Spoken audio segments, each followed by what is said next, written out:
So, an important part of our journey through breast cancer treatment, breast cancer diagnosis, and even years after is our emotional and mental balance. This is such a huge assault to us when we get this diagnosis, or even having the thoughts of breast cancer coming back is a huge assault onto our system. So, our initial feelings are fear, worry, anxiety. There can even be depression because it is now a change to what our expectations were. And what we thought our day would be like, or we thought our year would be like, is completely different now. There's a trajectory and rock thrown in the mix that we're not thrilled about because there's little we can do about it. And a lot of anger. And there are clients that I have that are almost angry and upset that they're angry, or that they have to be angry for a short time and then angry has to just dissipate. It's not the way it is. We all go through our processes in a different way, and every single emotion that you're feeling is a valid emotion. Others that I work with still feel overwhelmed, especially in the Western healthcare system. A lot of our choices, whether or not we're going to get that MRI, whether or not we're going to have surgery, and can we even afford post-cancer treatment options, including physical therapy. I've had clients with $50 copays, and so they're very much open that I can afford one or two more because I have such a high deductible. I just spent $8,000. I'm already on to other payment plans. It's not just physically, but emotionally and financially overwhelming. There's this adjustment period. This idea of, well, this was not going to be my year for having cancer. This was not my plan. How do you adjust to that? This is really your story and not someone else's. A lot of social isolation is something that my clients talk about, that they want to just deal with things themselves or just with their loved ones and family. But at the same time, they're having a harder time reconnecting with friends or family, especially because friends and family, after time, are ready to go back to the way things were. But for a lot of my clients, they're not the same person. They're not willing to accept the same things, and they're not willing to act the same way. And unfortunately, a lot of self-blame. So even though we know that we have some modifiable risk factors, not everything is, but there's just this blame. This is now the hiccup that puts my family in a financial bind. In fact, bankruptcy is the number one issue on people's minds that I've worked with. And bankruptcy from medical bills is the number one reason in the United States. So having this idea that I'm to cause, I'm the blame for this is unfortunately very prevalent. Also, reconciling who you were and what you could do before treatment with what the reality is of what you can do right now. So, okay, we've gone through treatment, we're cancer-free, we're still in those beginning years, but physically you can't do the same things. You're still in that recovery process. Maybe you can't raise your arms. Maybe you have only a half a tank of gas, of energy at already 11 o'clock in the morning, and you still have an entire day to go through. Having to adjust to that puts it in your face every single day that you have to reconcile something, and that something is quite large. Trying not to obsess over every ache and pain and tests and the time for mammograms and ultrasounds again, not having the entire emotional train go with you every single time you're having your follow-ups. It is so hard to do because our minds are just kind of, for most of us, 99% possibly, go straight to what if? What about if this happens again? And lastly, you're feeling as though that your team, your medical team, is not fully engaged. They're not totally listening to you, or you feel guilty about being bitter about the journey.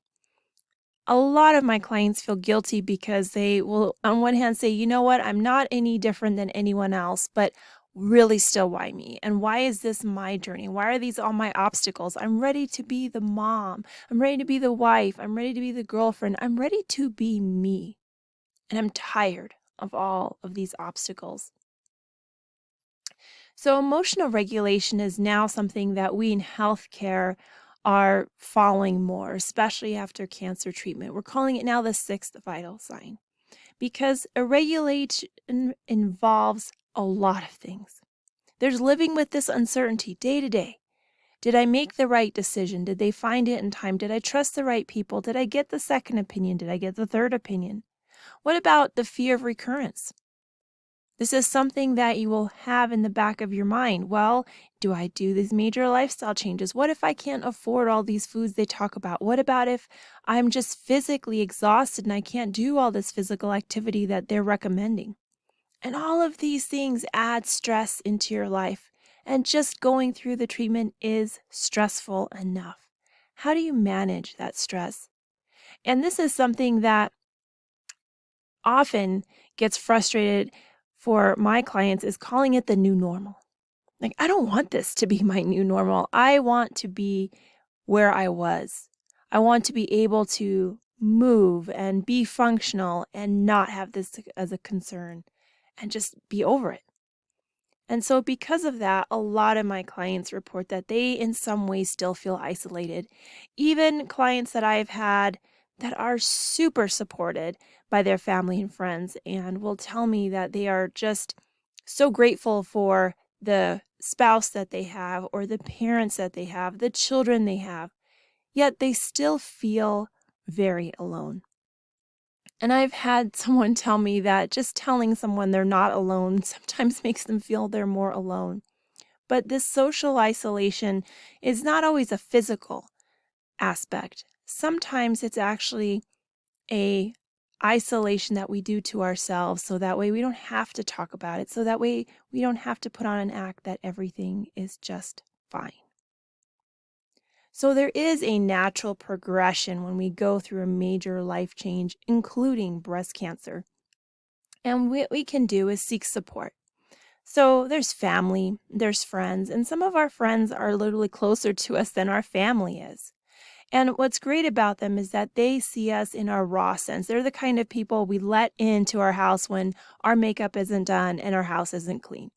That they can really understand you, that they just know you on a deeper level.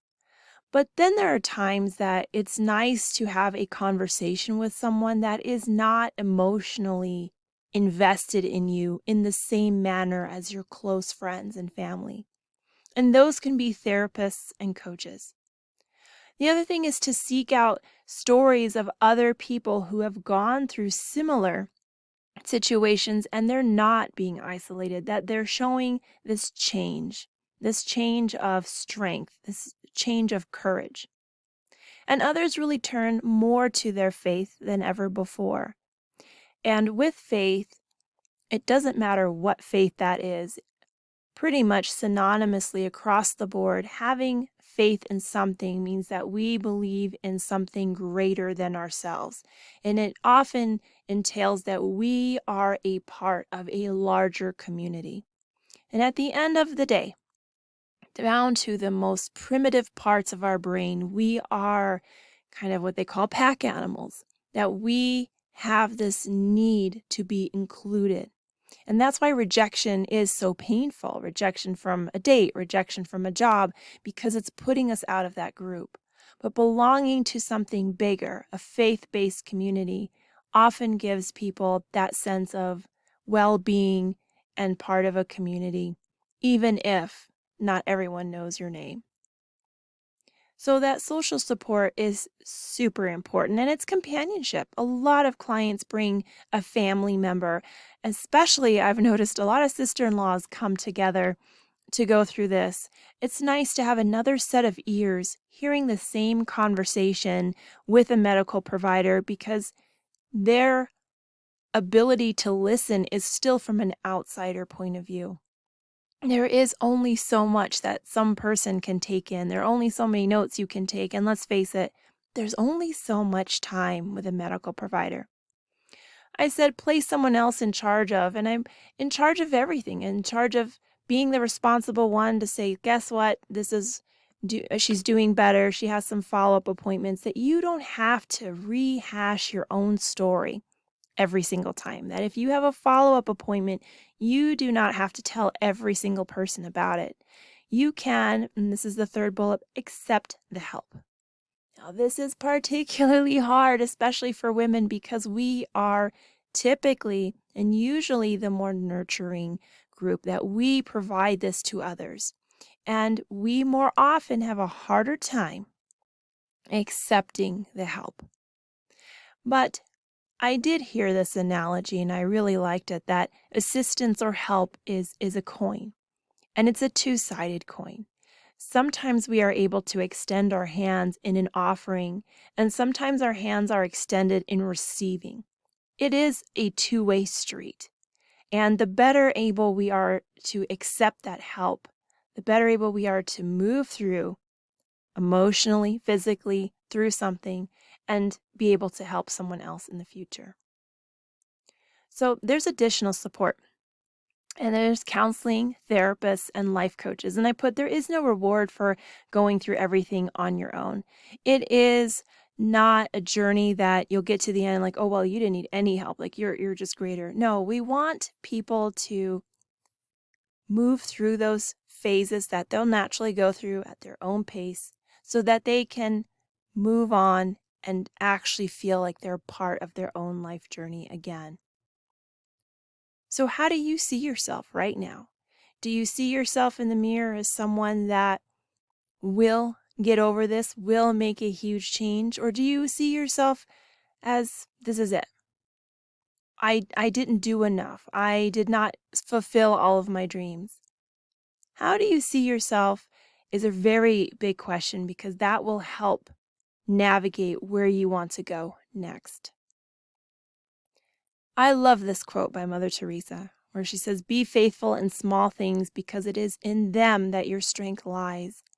So many women tell me what they can't do throughout the day, what they're not able to do the grocery store and take care of the child and have dinner ready, or they're not able to go to work full time anymore, and it's just too much.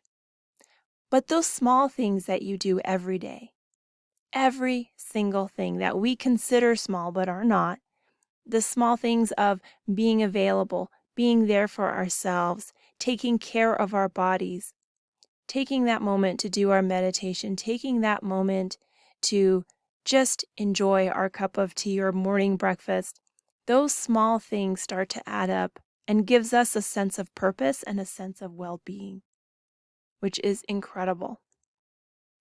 Now, one of the best things that we can do, and the more we do research on the mental and emotional aspects of breast cancer, is that we have to find ways to relax.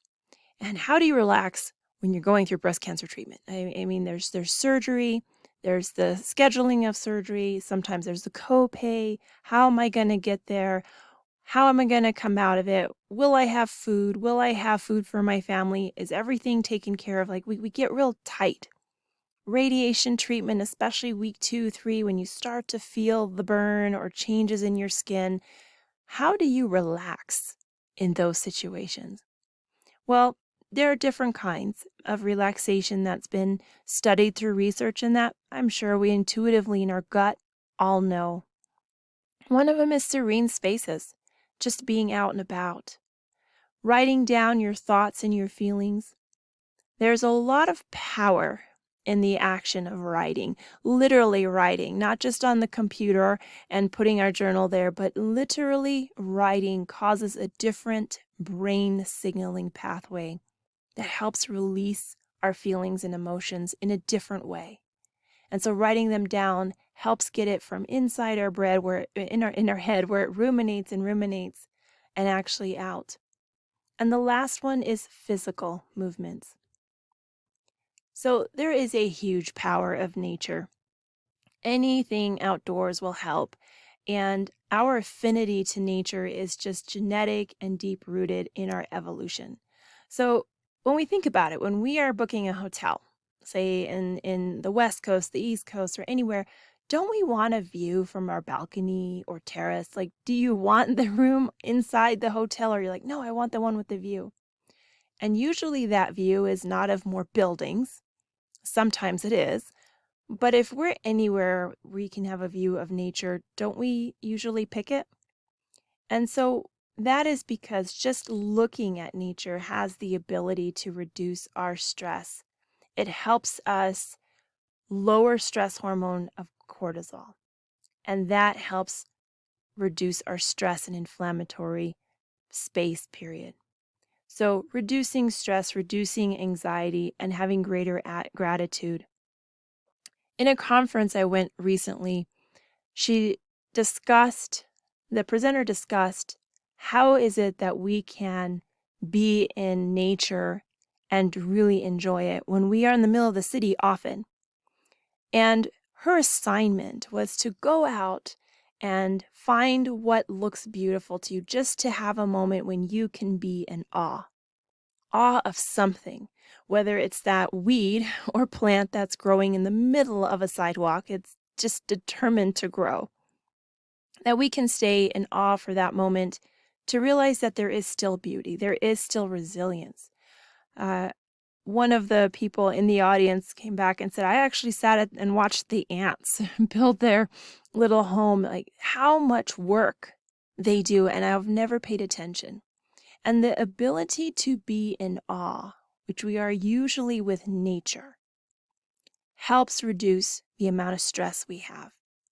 In Japan, there is actually an entire system, entire program of basically like where you're in the forest, where you get to focus on breathing in the forest. Everything involves like a forest walking, and if you physically can't do it, to go there in your mind. And it has so much evidence-based practice behind it. There's so much research showing that just being in nature is helpful. And that nature does not have to be an actual forest. Some of us live in a desert, right? So just to appreciate where we are. This gratitude journal is something that's kind of seems in vogue or a common trend, but there is, again, research that shows gratitude and having a gratitude journal, the act of writing, again, helps increase our positivity. Our mind goes wherever we place it. So, for example, when we are interested in buying a car, any particular car, have you ever noticed that suddenly, this car is everywhere? It's everywhere. It's in every color. It has, the different models, so it's an upgrade or a lower grade, but it's just everywhere. That's actually your brain. It's your reticular activating system, or your RAS, because you have put so much attention and focus on that car that now whenever you see it, it becomes almost a target for your brain to focus on it. So when we use this for our betterment, like focusing on the positive things, no matter how small they are, it changes our perspective. There is a quote and talks about the thing that you cannot do is take someone's ability to think, to take their ability to see beauty, even under the worst circumstances. And it is about perspective. So when we are able to see the small things that we can be grateful for, whatever the situation is, we have less stress. It does change our body. Focusing on those things that satisfies you, keeps you in your joy, it changes your chemistry. So many pathways reduce stress and so many pathways increase it.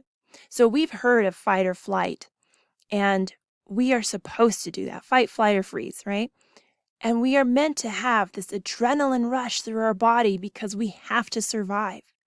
But what we were not designed for is to have this adrenaline rush from the time we wake up to go through our entire day, go to sleep with it, dream with it, wake up again, go through an entire day. That causes adrenal fatigue. There's just so much stress with that. And not all stress is physical. A lot of it is emotional and mental. And so changing our chemistry is crucial.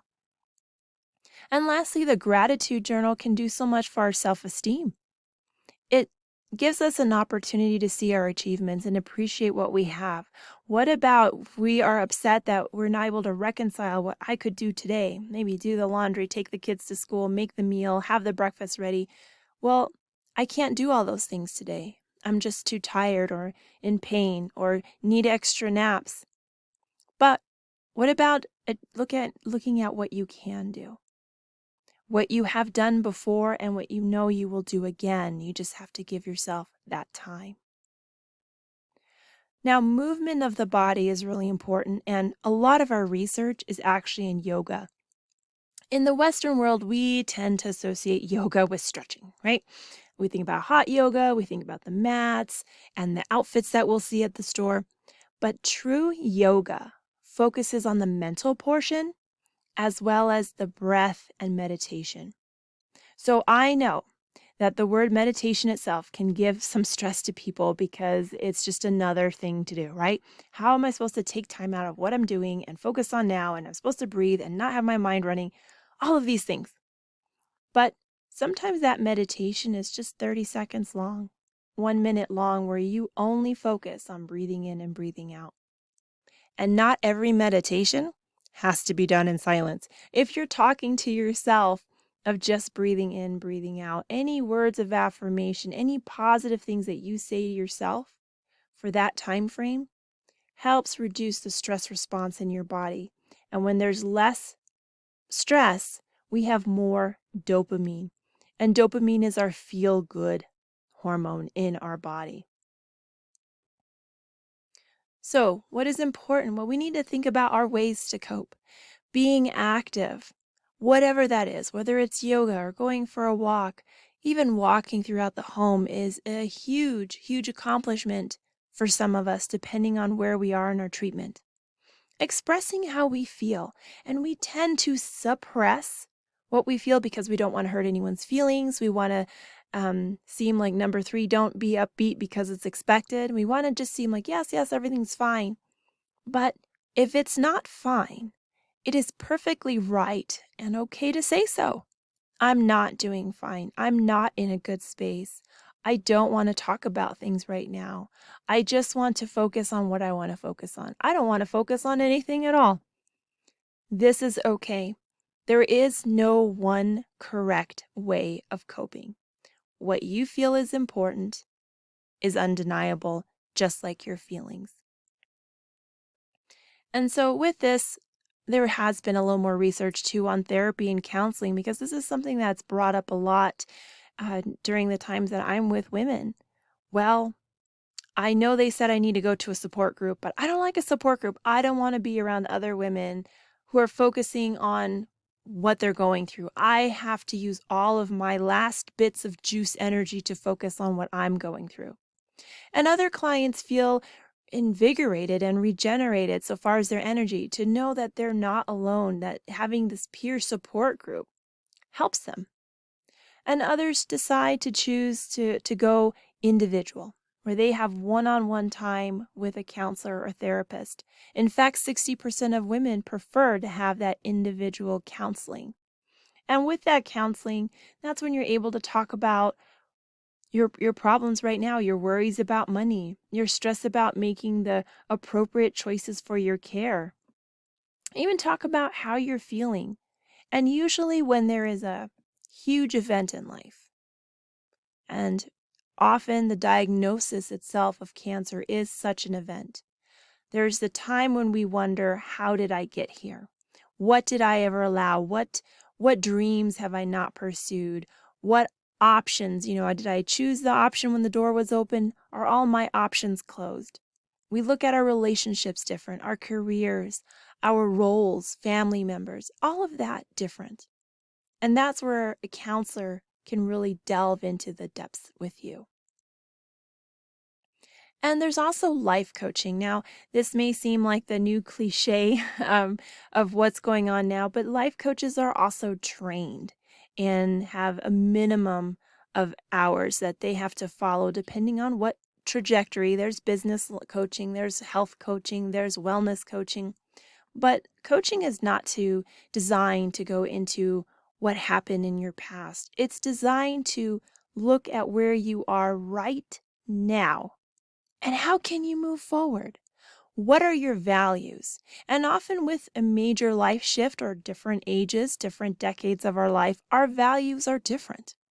And that's where we don't just grow apart from friends and family. We grow apart from our own desires from before. Where are we right now? And what is our plan going forward? I've had so many women tell me that they are going to act different. They're not going to be the woman that always says yes for PTA meetings. And yes, of course, every big family meal will be at my house. And of course, I will do all the house cleaning. No, that they will now act differently. And it's appreciating family, or they will put themselves more in the forefront instead of sacrificing as much as they have. And that's where life coaching can be beneficial for women going through this. The biggest thing is their job is to answer your questions so you can take a step back and look what's important to you. Inevitably, you know all the right answers for you. I say this often and very often because I believe it. You ultimately know best what is important for you. You know your answers.